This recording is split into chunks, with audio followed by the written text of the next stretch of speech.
Well, I wanted to thank the Human Life Alliance for having me here. It's a real pleasure to be with you. I've looked forward to having um, the idea of stealth euthanasia explored and revealed to the public for a long time, but I'm also sad that it's gotten that bad that people all across the country are realizing how bad it actually is. Um, but this goes back to the respect for life, that a person is not just a human being as defined, but is a child of God. Well, actually, this stealth euthanasia problem arises out of an ethics change that occurred back in the 70s. And the reason that occurred was back in 1932, the Tuskegee syphilis experiment was started by the U.S. Public Health Service. And what they did was they did not treat those patients who had syphilis because they wanted to study the end stages of that disease. And eventually in 1972, the experiment, after 40 years, was continuing, and it was discovered and reported in the Associated Press. So what happened was the Congress instituted a national commission in 1974, which resulted in the Belmont Report of 1978. And the Belmont Report was created with the idea that ethics needed to be strengthened to prevent what happened in the Tuskegee experiment. But we did not need a new ethics. The ethics were already there. The divine law not to kill was already there. What actually happened was they created a new secular ethics so that they could continue experimentation of various sorts on fetuses, embryos, and other human beings.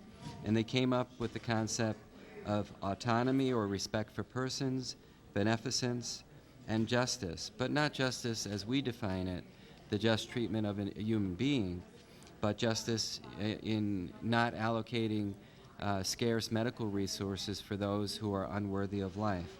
Or beneficence, thinking what is good for the patient, well, they're thinking of what is good for society, so they may kill patients for the greater good of society. They did not have reverence for life, and this is the source of the stealth euthanasia movement into our healthcare system.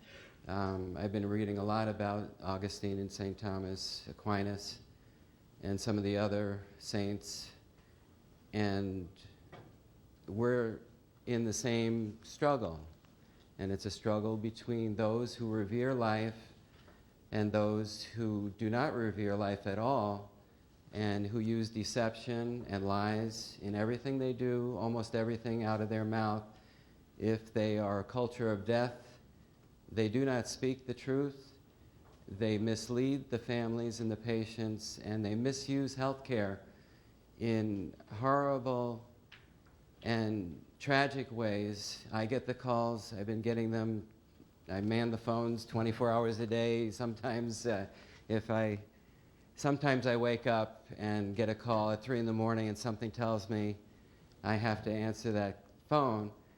And I remember I was at a conference in Raleigh, North Carolina a couple of years ago, and 3 in the morning, it was the night before the conference, and Mary Bascom was on the phone. Her mother was being killed in New York State, and she's an RN, and she couldn't do anything to stop it. She had the power of attorney, but her brother and the hospice had created a new one.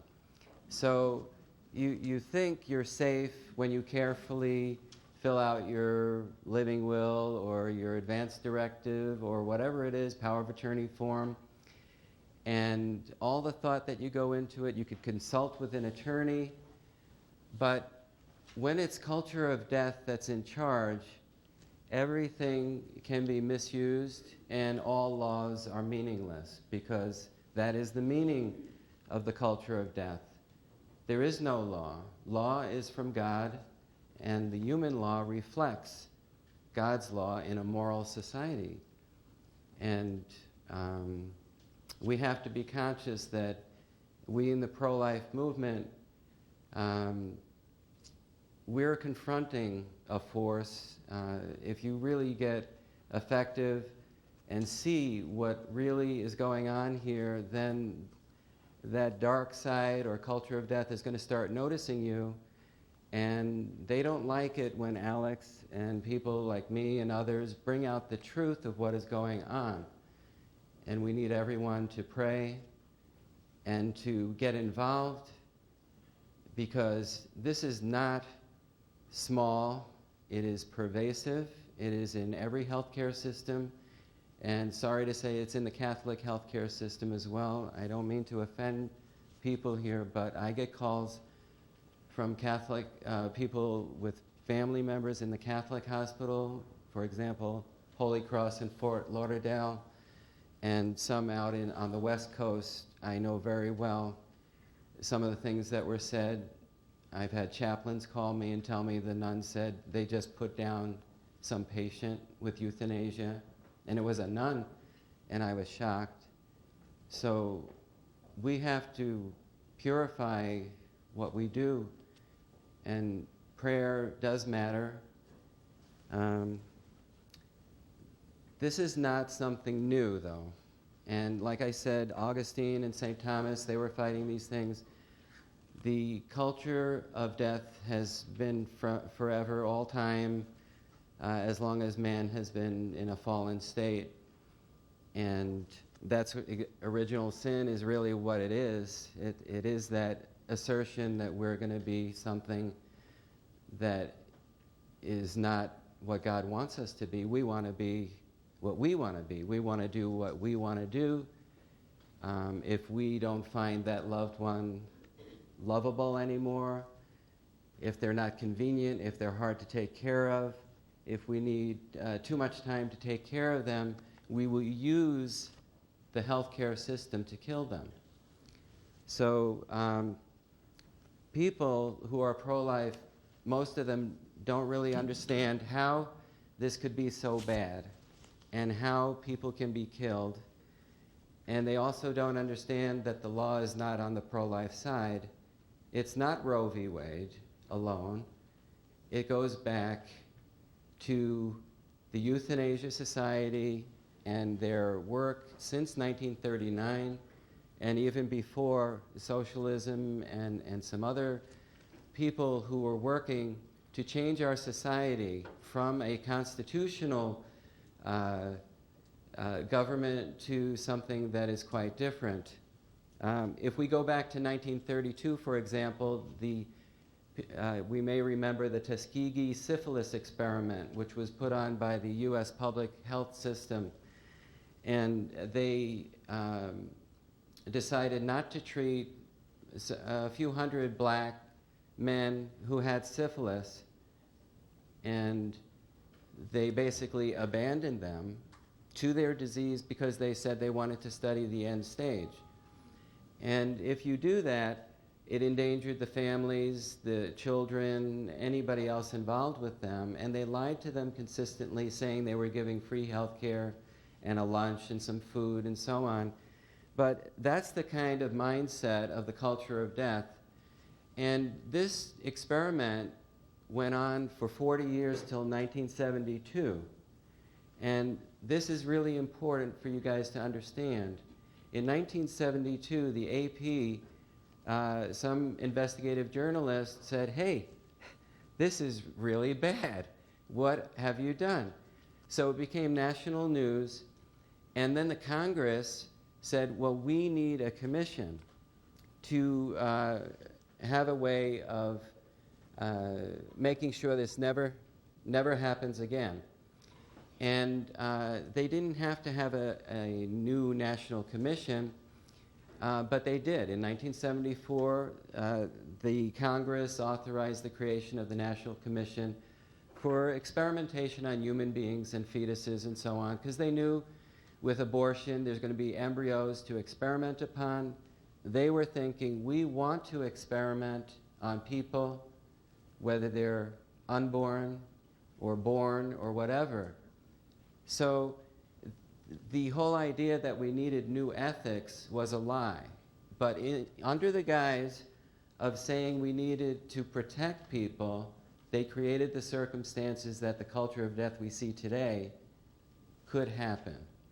So what happened, the National Commission, they met at the Belmont House in Washington or Maryland, down that way.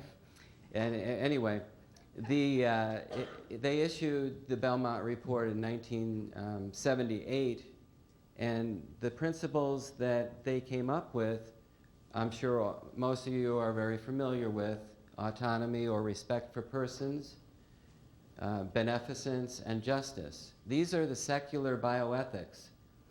And you can't understand stealth euthanasia without understanding that in 1978, the Congress had printed these ethics into law in the Federal Register.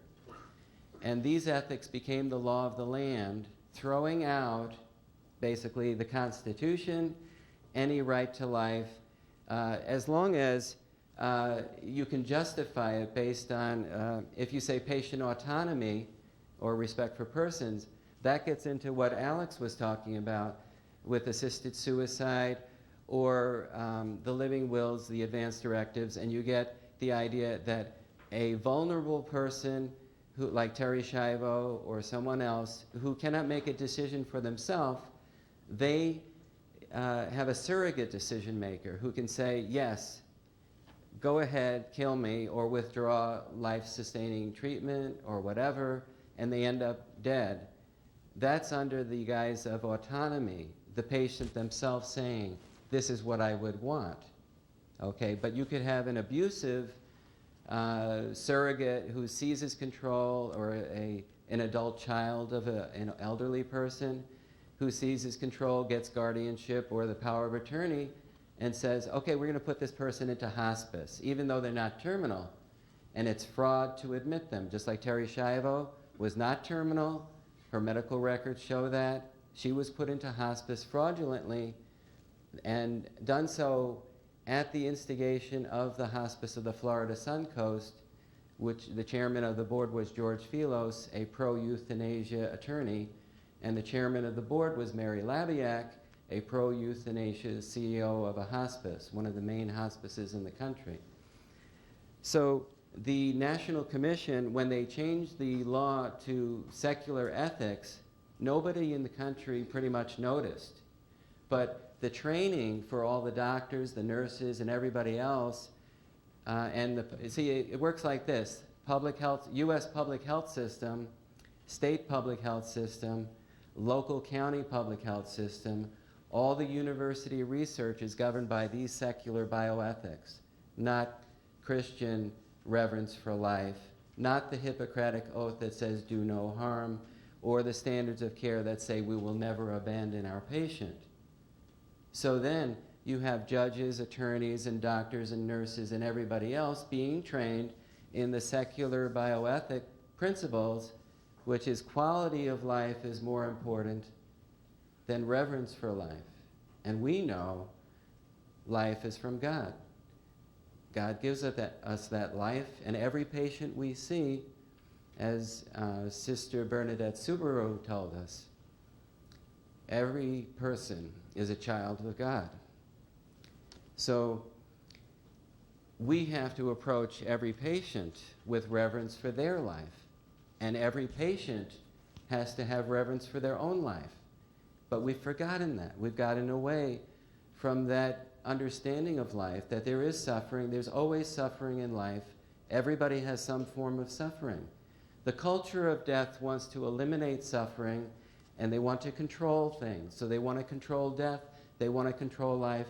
They never live. They don't understand. You cannot live without embracing suffering and loving, and then you come through that and transform the life. And so we who work in healthcare, we have to serve our patients with that spirit. Okay, these secular bioethics, they also use the principle of beneficence for the good of society. And this is the rationale used by the Nazis, the National Socialists in Germany during the war and before the war. They said, for the good of society and because our budget, the economy is pretty bad, it was terrible, they didn't have a lot of money, we're going to kill off the helpless, the vulnerable. And in their T4 euthanasia program, they went in and killed the disabled summarily. They just executed them with a gun in some cases, or morphine and so on. The Nazis perfected the morphine killing. And you can read a book called The Nazi Doctors. It talks a lot about the horrors of that time. But the secular bioethics that we embrace in this country legally, or our Congress did, is the same kind of ethics the Nazis used, and that's why we're seeing the same results. Justice. The kind of justice that we recognize is the justice that protects the vulnerable. But under secular bioethics, they say justice is the just allocation of scarce medical resources. Therefore, we will set a reimbursement rate for doctors and hospitals that is less than what it costs to provide the service, especially if you're over 65 or something, and therefore you'll end up in hospice rather than getting the surgery or whatever you need. So the people at the national level, they knew what was coming down the pike. They knew what they wanted to do.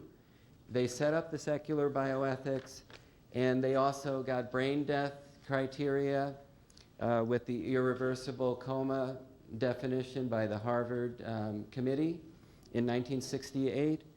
So they redefine everything. They redefine life. They say you're dead even though you're alive, as Dr. Paul Byrne tells us. You know, if you're dead, your organs are decaying, you're not breathing, your heart's not beating, nothing, everything is immediately starting to decay. But they wanted the organs for transplantation, and so they gave us the brain death definition, and then they keep widening it so that it's not just brain death, but it's permanent vegetative state and minimally conscious state, and you're just cognitively disabled or developmentally disabled. They are killing them routinely all across the country and probably many parts of the world.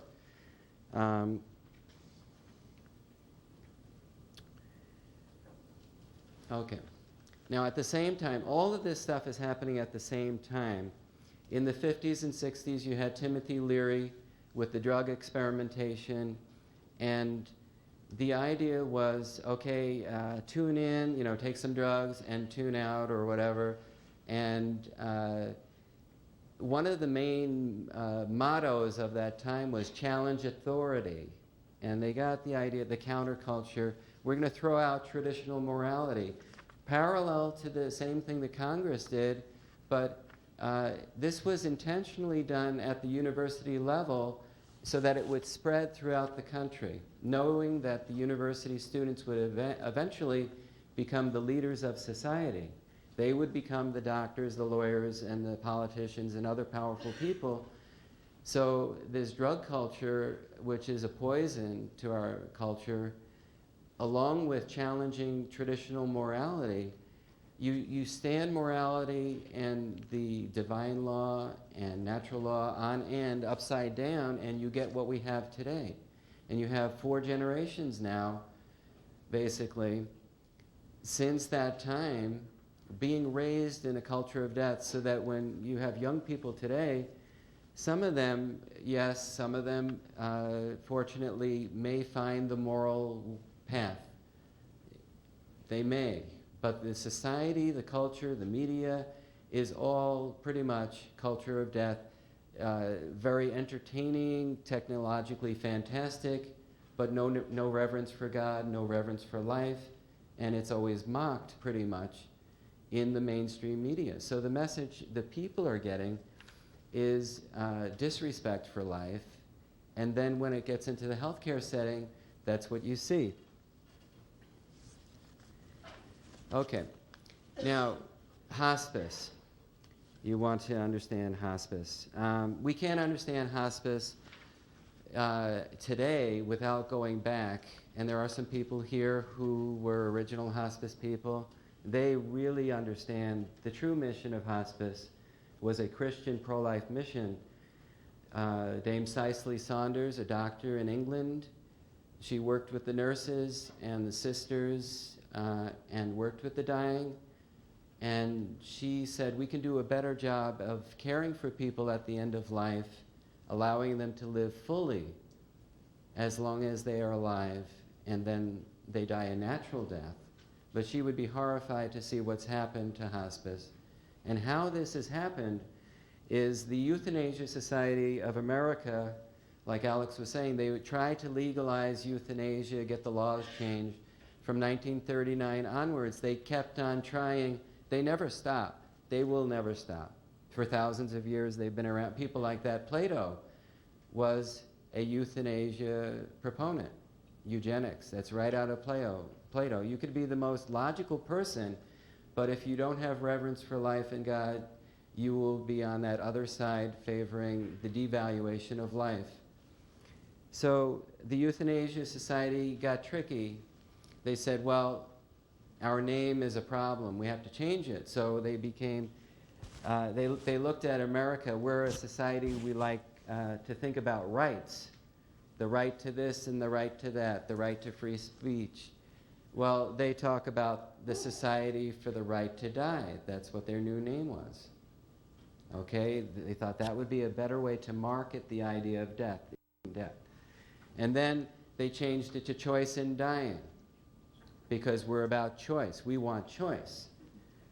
And at that time, they brought in the living wills and the advance directives. There was an attorney in Indiana, Lewis Kuttner, who wrote an article about advancing the cause of euthanasia through the living will, that the living will and advance directive is the incremental means of achieving legalization or actual practice of euthanasia, which is their goal. So when people say you have to have an advance directive or a living will, you may want to think about that, because the moment you have a DNR or a living will or an advance directive, some doctors misinterpret that and they will say, oh, you're ready to die. We're not going to treat your UTI, your urinary tract infection. We're not going to treat your pneumonia or your bronchitis. We're going to send you over to hospice, or we're not even going to do the surgery. We may not even feed you because you've got this. Even if you have a DNR that says, I don't want extreme measures to resuscitate me, they misinterpret that to mean, we're giving up on you, just let me die. That's not what you mean. But they use it, all of these documents. The most important thing you need is a living person right near you when you're a patient who knows your values, that you revere life, and you understand that we have a duty to live as God wants us to until He's finished with us. So that person you have to name as your power of attorney, and you have to do the uncomfortable thing and tell every single person in your family and every friend and give them a copy that Joan here, she's my power of attorney and nobody else, because she understands I'm pro-life and I respect life. Okay? So anyway, the Euthanasia Society, they became Choice in Dying. They gave us the living wills and so on. And Choice in Dying merged with Partnership for Caring, which was a hospice organization run by Ira Byock. He's a big hospice leader. And he was running the Missoula Demonstration Project out in Montana, which was a rallying point center for Last X, which was another hospice coalition. So you have a hospice organization, Partnership for Caring, and I've talked to him. He wanted to change the laws about hospice to make it more hospice friendly, more palliative care friendly. They knowingly absorbed Choice in Dying, which was the successor of the Euthanasia Society. So what does that tell you? It tells you that when he says he is pro-life, he was at a conference in Michigan near Detroit a couple of months ago, and he said to the audience, "I am pro-life." He consciously absorbed the Euthanasia Society into his organization, and on the board of Partnership for Caring was who? Mary Labiak, the CEO of the hospice that killed Terry Schiavo. They are euthanasia people infiltrating the hospice movement. And then Partnership for Caring merged with Last Acts to become Last Acts Partnership. In 2004, they were absorbed by the National Hospice and Palliative Care Organization, the lobbying group, the trade organization, the only one for all the hospice agencies in the country, absorbed legally and corporately, became the successor to the Euthanasia Society of America. And what they called their program Caring Connections. You can go to their website and you will see that their work is the proliferation of the living wills and the advance directives, because they know these are incremental steps or permission slips to do stealth euthanasia. The doctors interpret it. Hey, I've got one of these. You don't have to do real medical care. Okay, so we got to Dame Cicely Saunders. She had founded St. Christopher's Hospice in 1967. Coming at this a little differently, I'm going back and forth, but I'm trying to get you to really understand this. She was a Christian, but in the United States, Florence Wald was the Dean of Nursing at Yale University, and she, although she wasn't the only founder of the hospice movement in this country, she is generally recognized as the United States founder of hospice. And she founded the first hospice, the Connecticut Hospice, in 1974. And she was not pro-life. And she, a famous quote in the Journal of the American Medical Association, you can look that up, quotes her as saying she was in favor of assisted suicide for physical, emotional, social, and economic reasons. Now you tell me, in your mind, you can spend all day, all year figuring out a justification for assisted suicide based on economic reasons. It's not the patient's economic reasons. It might be the family's economic reasons. It might be the society's economic reasons because of the budget, Medicare, Medicaid, or whatever, or the HMO.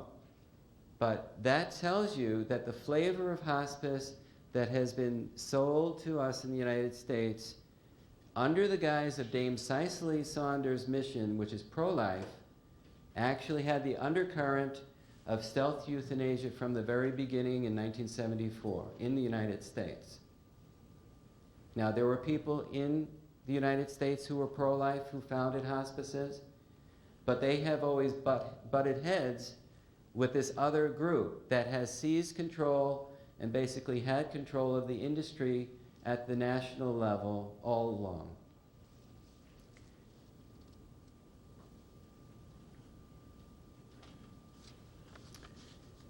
Okay, now we get into a little bit of what Alex was talking about, compassion and choices, the Hemlock Society.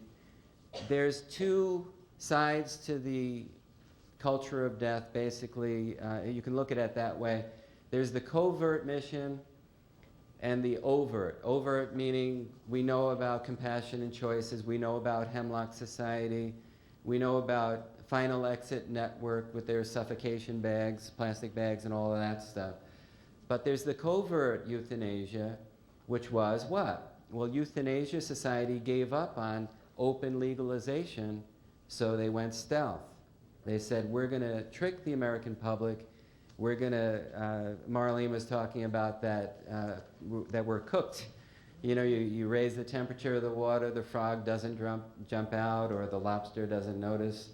Well, our society, we're cooked. We're already way beyond it getting hot. It's already boiling. It's been boiling for a long time, and they've been killing people all over the country. So under the idea of going stealth, they did infiltrate and become the National Hospice and Palliative Care Organization became the successor. And so you have covert euthanasia through hospice and the healthcare system itself. Because remember, Most of the doctors, lawyers, social workers that are dealing with the healthcare system have been educated in the secular bioethics. They are no longer taught Hippocratic oath in most medical schools. There's something called the lasagna oath. It's the modern physician's oath. There was a Dr. Lasagna. Anyway, a funny name, but that's the reality.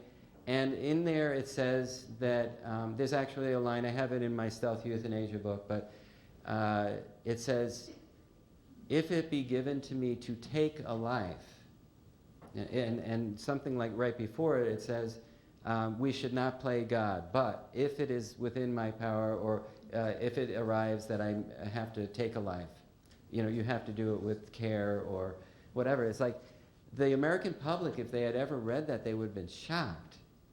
But many of our doctors, they're educated in that philosophy. They might not be thinking of the oath they took when they graduated from medical school, but they have been taught those principles in their thinking and their decision making all throughout medical school and their residencies, and the peer pressure from other doctors.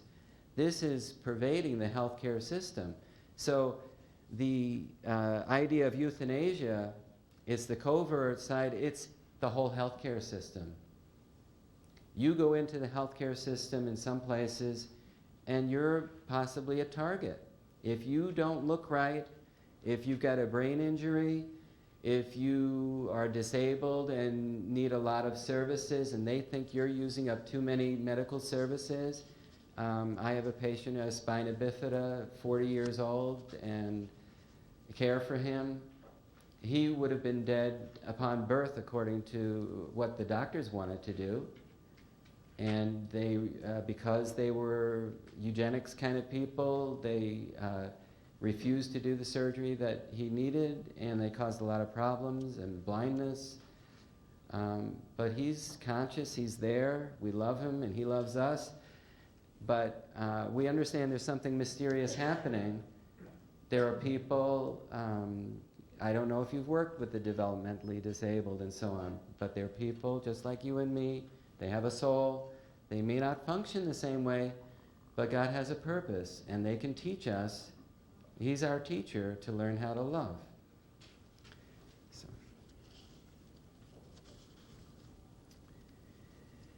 Okay, now, the thing about all these laws, assisted suicide, euthanasia, and then the idea that in hospice you can be killed. Some people will say, well, why go to hospice? If you're going to be killed, why not just, it's sort of like playing us from one side back and forth, corralling us towards an unavoidable conclusion that we have to legalize euthanasia, because they'll say, well, in hospice they use what's called terminal sedation. If a patient's truly agitated or psychotic, they need to be sedated. They're a danger to themselves and others. They can get up and fall and hurt themselves. So we sedate them if they're truly agitated, but it's very rare. It's not every patient. And I get calls from people saying every patient at the facility is sedated. And when they asked why, the nurse said, any patient who comes here is agitated, so we sedate them. They are permanently sedated. This is called palliative sedation, total sedation, terminal sedation, or permanent sedation. It's all the same thing. It's what's called third-way killing. This is stealth euthanasia. If you go to lifetree.org, our friend, pro-life friend Betty Wickham has done, and Ione Whitlock, they did the research. They showed all the connections in how the culture of death has influenced hospice, where the money came from, the Robert Wood Johnson Foundation and George Soros, Project on Death and Dying. These guys have turned our hospices upside down. But they're corralling us because the permanent sedation, so it takes 2 weeks to die for somebody who's really hydrated or less. And people, the public will say, why go through that? Why don't you just inject me, like Alex was talking about? The euthanasia legalization, to the secular mind, that has no reverence for God, no understanding the purpose of life, well, why should I suffer? Just kill me like a dog. That's how they think.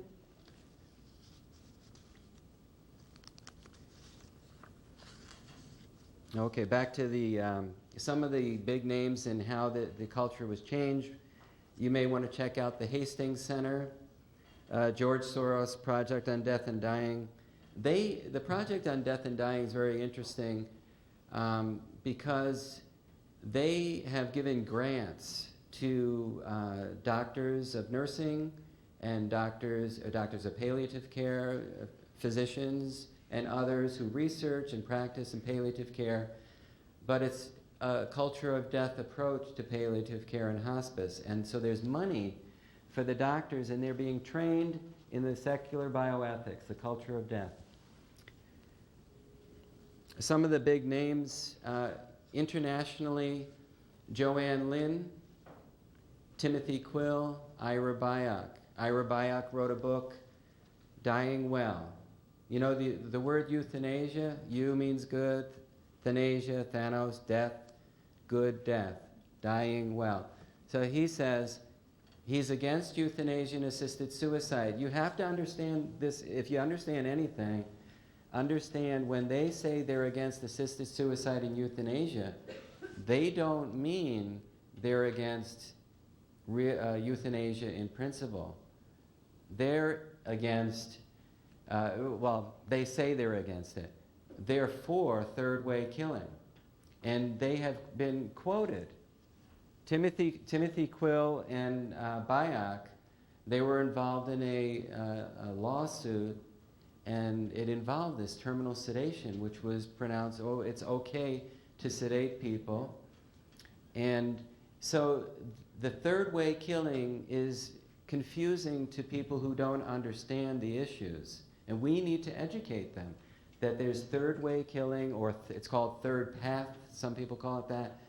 It's all this permanent sedation. You go to sleep, you're peaceful, and you're just laying there, and your kidneys keep cranking out urine, and the water is removed from your body. Your fluid volume in your blood circulatory system decreases, so you have what's called a fluid volume deficit. There's not enough fluid in the veins and arteries to pump, and it collapses and you die. It is intended. So Joanne Lynn, who is a very powerful palliative care expert or a leader on the international level, working with the UN and the International and Hospice and Palliative Care Organization, she and others, they say, I don't need euthanasia-assisted suicide. We can stop food and fluid. I can sedate them. They'll die. So when patients ask to be killed, or family members ask that the patient be killed, these hospice people throughout the country will say, of course, we'll take care of it. We'll sedate them. We'll give them a little morphine. We'll give them a little Ativan or whatever, Valium. They'll be sedated. They'll be peaceful. Don't worry about it. They'll be dead. A week or two, and you can get your inheritance. That's what it's about. Okay, now, stealth euthanasia. The third-way killing is not the only way they use. Probably you'd have to be a hospice nurse and having actually worked within hospice to fight off all the lies and all the deceptions that could be thrown at you. It's very difficult. So you really need to educate yourself. I've gotten calls of doctors, MDs, crying on the phone because their parent had been killed in hospice. And sometimes, and more than one physician I'm talking about, and nurses, RNs and others, because maybe the other family member had the power of attorney and they were culture of death. And they wielded hospice to kill their parent or their wife or husband or whoever. Or I had the grandchildren calling me. So it's not just sedation. They can tell the patient, like was mentioned, Did you mention it, Alex? I don't know. About the voluntary stopping eating and drinking. So you just tell a person, well, you want to die, just stop eating and drinking. You'll die. Rather than supporting life in the healthcare system, the nurses and doctors, healthcare is a spiritual mission. We're here to serve the children of God. And so when someone says, I want to die, we should be loving them, comforting them, helping them to recognize that they still have value and that there's a purpose in their life. And they may be depressed. We have to help them. We don't give them a gun to shoot themselves. We don't sedate them. But there are other methods used too. We hear a lot about outright direct euthanasia in hospice, in the hospitals as well. You know, we used to think, oh, in hospice they can do anything because it's not enforced, so they know morphine's there, but in a hospital they wouldn't dare do this. No, they're doing this in hospitals. Okay? They are, I remember Holy Cross Hospital in Fort Lauderdale, and I'll name them. And Cindy is the daughter, the RN who called me, or Candy, excuse me. And her mother and grandmother were in the hospital at one time. It was just a coincidence, but they were killing the grandmother. And they wouldn't put in a feeding tube, but they had no IV going. And then they sedated her. This is another trick. They sedate the patient and then give them some water, and they may choke. And then they say, you can't swallow. It's dangerous. It would go in their lungs. So you have to recognize, you have to bring them out of sedation and say, no more sedation, and then you can feed them and give them fluid, because one minute they're walking, talking, eating, drinking, the next minute they can't swallow. It doesn't make sense. So there's all sorts of lies. You have to trust your instincts. Other methods are very common: COPD and emphysema patients. They have a poor breathing effort. And all across the country, nurses in hospice are being taught morphine helps your breathing. But morphine suppresses the breathing. It is a lie. In a very small area where they have heart failure, end stage, and pulmonary edema in their fluid in the lungs, they give a very small dose of morphine, and they always get a diuretic to reduce the fluid. And then that helps that in the heart failure case. But in almost all other cases, it's a lie. Morphine suppresses and slows the breathing and will stop the breathing. And for a patient who has COPD, they die very quickly, very easily. Sometimes they give unnecessary potassium, or they use bad technique to contaminate their trach or urinary tube and cause sepsis, and then don't treat the infection. The police and the district attorneys are responsible for this because they won't prosecute. You can complain to every department of government, and they will not act on the stealth euthanasia. We've had people for years. Passing laws are not going to stop this.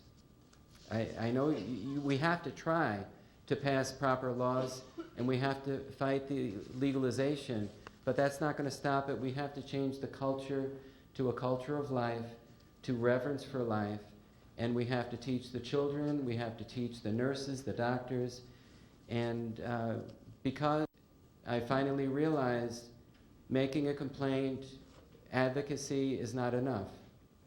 You have to have a safe healthcare system. So we're going to be forming a pro-life healthcare alliance to plant seeds of reverence for life in all the different provider agencies, so that when people go to a hospice or a hospital or a nursing home or a school, it will find them or will create them somehow. God will help us. The patient cannot be safe until the healthcare system itself reveres life. And that's really what we need to understand. Okay. Okay.